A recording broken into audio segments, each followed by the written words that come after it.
at that beautiful monster just racing across the track. That just makes me dizzy whenever it goes through the bridge, it makes me dizzy. Oh, I gotta look away. Welcome to Total Corruption Gaming with your host, Eric Talon87, to JJ McGillicutty's transporting tycoon empire, where the only thing better than money is more money. One of the advantages to routing the train around this way is that we can actually pool all these oil wells to the track and then have that delivered into the station out here. So that's a very good thing in the future. Okay, so we made it here with about half a K. So we didn't have to take out a loan, and we got almost $3 million, $2.85 million. And we will get that every 14 minutes. So this is a real bread and butter train. And that's why it's important to pull as many goods onto this track as we possibly can. At this point, we can actually uncork another well, but we're not going to do that. We're going to try and set up this track for multiple lines and get a second train on it as quickly as we can.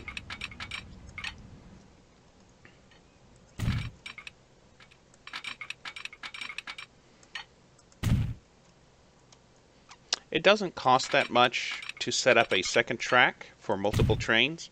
The most expensive place is the bridge, or both bridges actually, and we will simply leave those as a one-lane bridge, and we'll put signaling up to signal the trains across. With the little Hachu trains, the AH600s, the bridge they tend to stop more for bridge crossing, but with these faster locomotives, the bridge crossing is done in just a matter of seconds. So it's better when you have the faster trains and you're using the bridges like this. So okay, 115. That should still be good. We try to make all the turns and interchanges along the track to be rated at a high enough speed where the train never has to slow down. With high-speed trains, the greatest deficit to the train or the locomotive is slowing down, because it takes a long time to build up all that steam. And so to slow down at the peak of their speed is just takes so much efficiency off the locomotive. It's just, after a while, it's just not worth it to get a fast locomotive and not go the high speed the whole way through. Okay, and as you can see over here, we're already beginning to ship oil. That has come in from our oil well out here. Now we just got one of the little measly 500 oil fields, so that's not going to last very long. So we want to keep an eye on that. When this starts to run out, we're going to have to uncork the next well so our trucks get to stay busy. No unemployment in this company. At least not that we can help it. Okay, coming to the station. You don't have to worry too much about high speed, because they're either leaving the station or they're already slowing down to stop in the station. So this 107 is more what bothers me, but we didn't want to put it out here without rearranging the road, so we're just going to have to keep that 107. Hopefully the train is doing 107 as it comes into the station. That's all we're going to hope for at this point.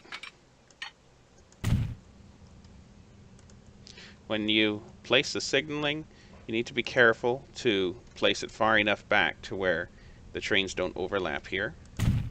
And with the high-speed trains, it's not as, you don't get penalized. Okay, we'll tell this guy to turn around already. He's only missing 2 good.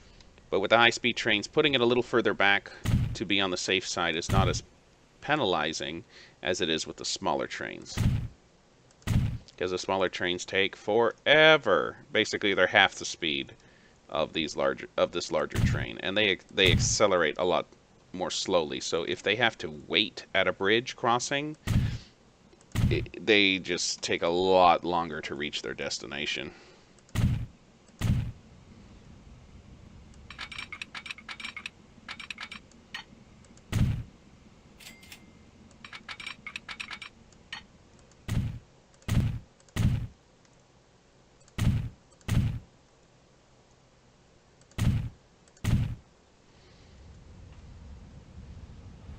Okay, at this point, it's all about timing. We're just going to grind along.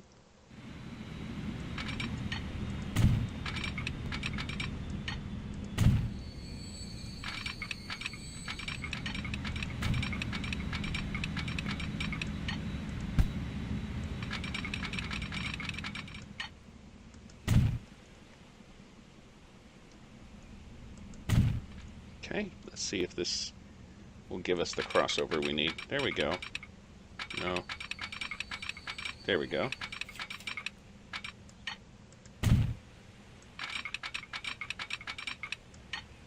And there we go.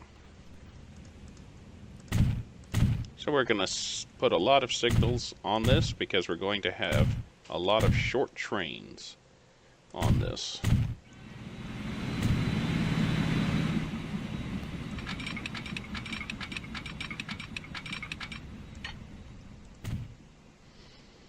Okay, so we have $4 million.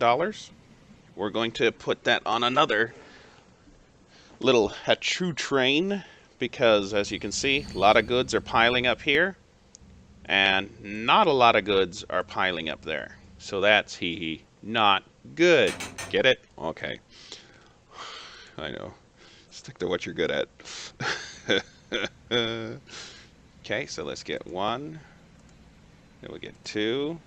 And that's about all we can afford, but this will already make a pretty good difference. So we'll put it on the port line, give it the color of the port line, and later on when we can afford it, we'll put more carts on them. But that just dropped the port line from 3 minutes to 87 seconds, so that cut it just about in half. And now our first train's not really waiting for the second train because of our nice overly signaled system. Okay, so far the trucks have been able to handle everything that's been delivered, which is probably not a lot. Very good, very good. See, these things are slow. That's probably what all the O's in there stand for at the end. The 600 6 slow o.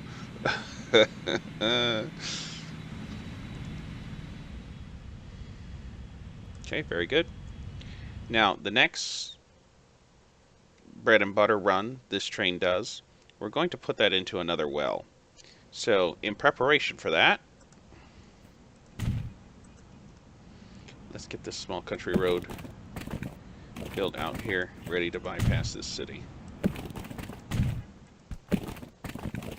Okay, and another thing we can do, since we are attempting to go for the export at least 6,000 goods, the importer metal, we're going to try and set up a terminal out here in Dallas, but we don't want to export any oil. We simply want to export the commercial goods, and so we're going to try to get it limited to just the commercial market. Okay, we'll take that right there.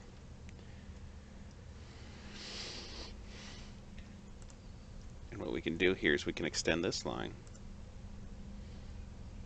from here to Dallas. And so this is Dallas sidings, and this will be Dallas goods. Dallas. Okay, we'll get a truck on that. Okay, and we'll color code that truck. There we go. So the truck's coming down. Get that station. Yeah, it says it gets the station. So hopefully the goods coming up will go to this trucking station. The trucks coming down with the oil will pick it up, deliver it up here, and they'll make money both ways. And then these goods trucks will take it into Dallas. Okay, in the meantime, Well, we're kind of short on money, so we'll just hang on. Hopefully these guys have... Oh yeah, they got oil. They're coming in with oil. Oh, did we forget to color the Dallas line? Probably. There we go. And you can see those nice colors. There's our blue one. And that can be fun and nice. Okay, we got $1 million. Making a little bit of money here and there. Okay, we'll fast forward. We'll just scrub forward here. Just grind forward until that train comes into port.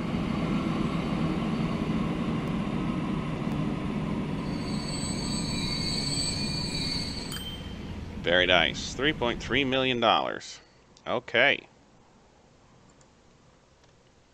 Let's get this terminal set up.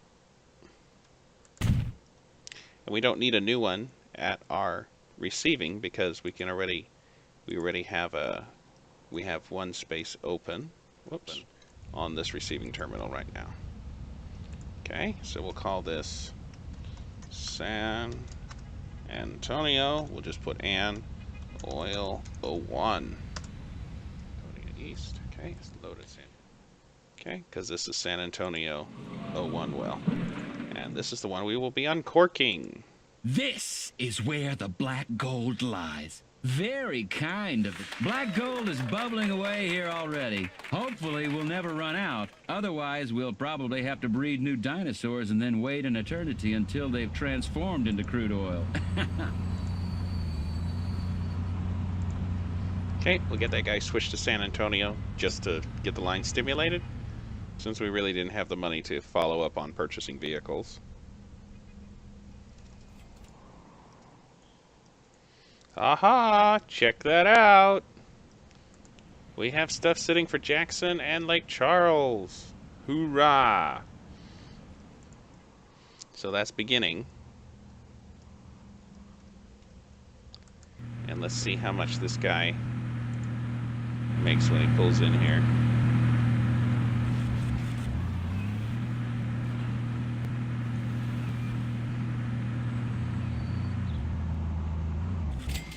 Okay, a little bit of money there. Not bad.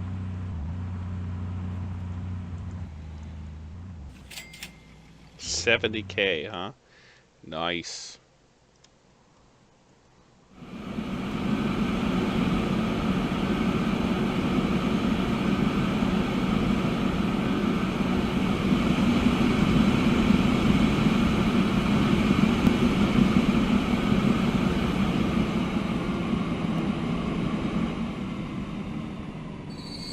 Hi guys.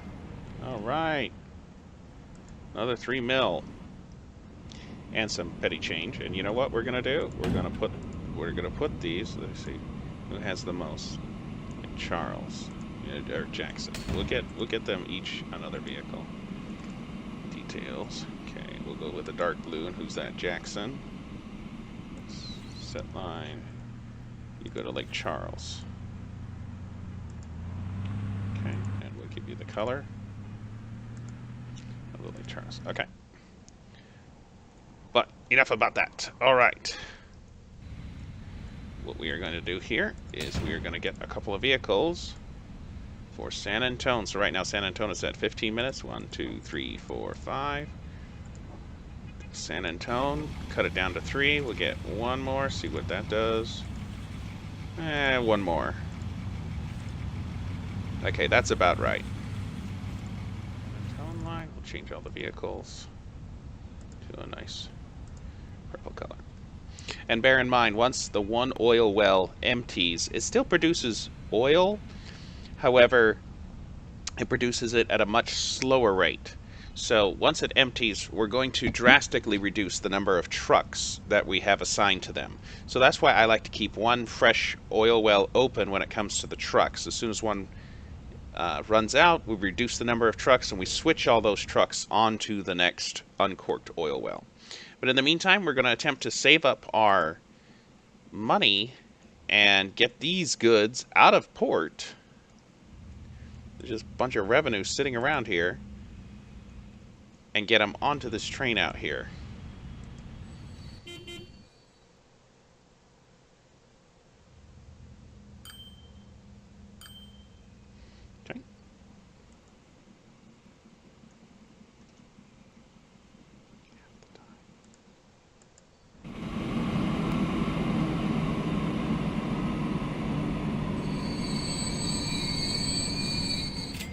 All right, another 3 mil.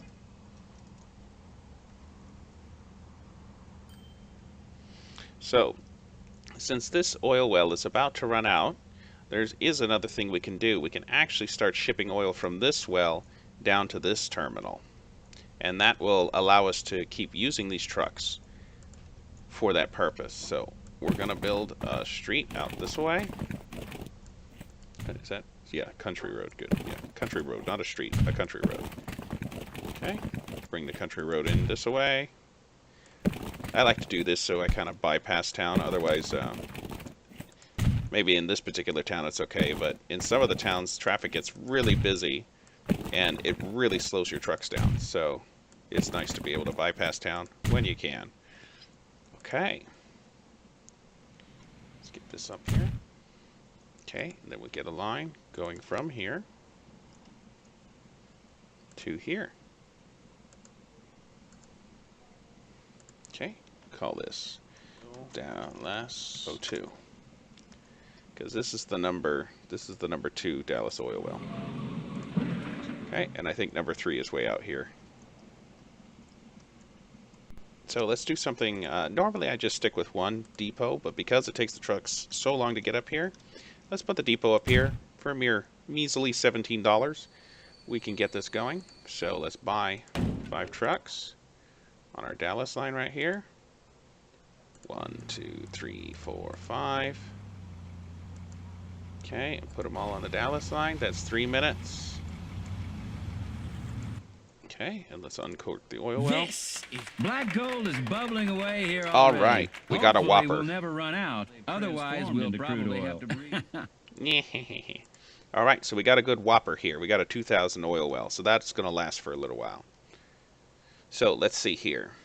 On the Dallas oil well 1, we have a frequency of 73 seconds. On the number 2, we have it at 3 minutes. So let's see if we can't bring that down just a little bit. 122. Let's try 2 more. 95. Okay, that's okay. We'll leave it at 95. Normally that's too frequent. In other words, the oil well can't produce enough to fill a truck up every 95 seconds. However, since it's a larger oil well, eventually it does produce enough to fill a truck up at every 95 seconds, at least until the 2,000 runs out. So that'll keep all these trucks in business, and as you can see, we are beginning to stockpile goods on the docks here, on the terminal. So goods are being able to ship up to Dallas. Oh, and one of the reasons why we don't have to worry about the terminals here at Jackson or Lake Charles selling fuel to either Lake Charles or Jackson is because the train coming in only hauls in goods. But the trucks can switch between goods and oil, which is an advantage here. We just don't want a lot of oil going up that line. We want it coming into this port down here. So that's good. We won't have to rearrange these trucks for now because they're going to be the second leg of all the oil coming down here. So right now, life is good. We're just going to save up and to try and get more of this stuff off the dock. So we're going to save up for another one of these bread and butter trains. In fact, that's what we'll call this. Plus butter 01. I suppose we could call one train bread and the other one butter, but you know. Okay, so we're starting to get fuel building up on the dock. Okay, we're going to set up another delivery terminal here in San Antonio, just for the commercial market though. So we try and avoid getting any of these industrial buildings. Okay, so from here, Neo goods. Okay, let's get a couple of trucks there. I guess just one for now. Okay, what is that? That's like a nice dark brown here, right? Yeah, that's it. Okay, San Antonio. Okay, and if the goods start to build up on the docks some more, we'll put more trucks to it. So as you can see, there's not a lot of stuff on the docks here because the trucks are outproducing the trucks are picking up more than it produces, but it's doing well. So this is about the right frequency here.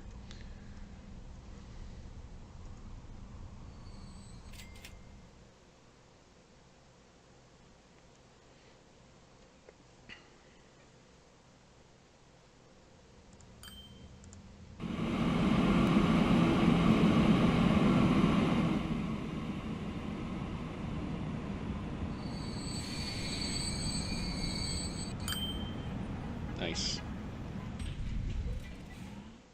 All right. Sounds like the refinery here just upgraded its production. That's very good. It means we're doing a good job.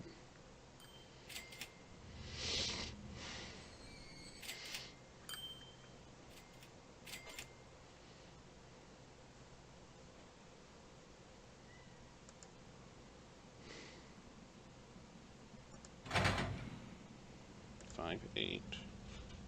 We'll go 6 times plus. So that's $11.75 million. So basically we need like 12 or 13 million. Ooh. Let's check this bad boy out. Not that we're probably going to buy him, but yeah, the problem is he can't really go any faster because the track's only rated for 100 and the tracks are only rated for 120. So 113 is basically as fast as he can go.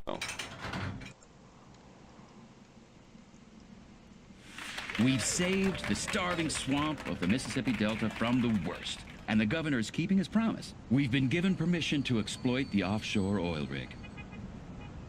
Okay, so this was the mission to deliver goods to New Orleans, and since we've already been delivering goods to New Orleans, it just automatically gave us the pass. So, with that accomplished, we now have access to this offshore oil rig, and we want to take advantage of that because that is the source of a lot of oil. And it's not as lucrative as you might think at first because it takes a while for the oil to build up production. So you want to get this running as soon as you can in order to take advantage of it. Okay, we'll call this oil.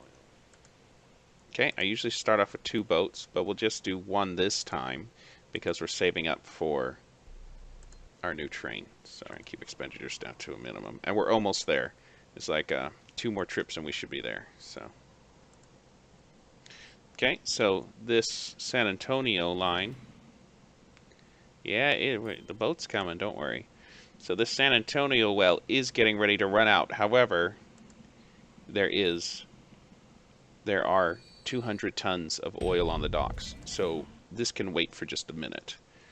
We're going to save up and get our road train. Okay, so our bread and butter train brought in some more dough. And we need 11.75 million to purchase the train. So on the next trip, we'll have a little bit excess to that, which means we'll be able to float our company while the new train pays for itself. So that'll be just about perfect. This has been JJ McGillicutty's Transporting Tycoon Empire on Total Corruption Gaming with your host, Eric Talon 87. Join us again next time as JJ McGillicutty and company attempt to put more bread and butter on their budget table. See you there.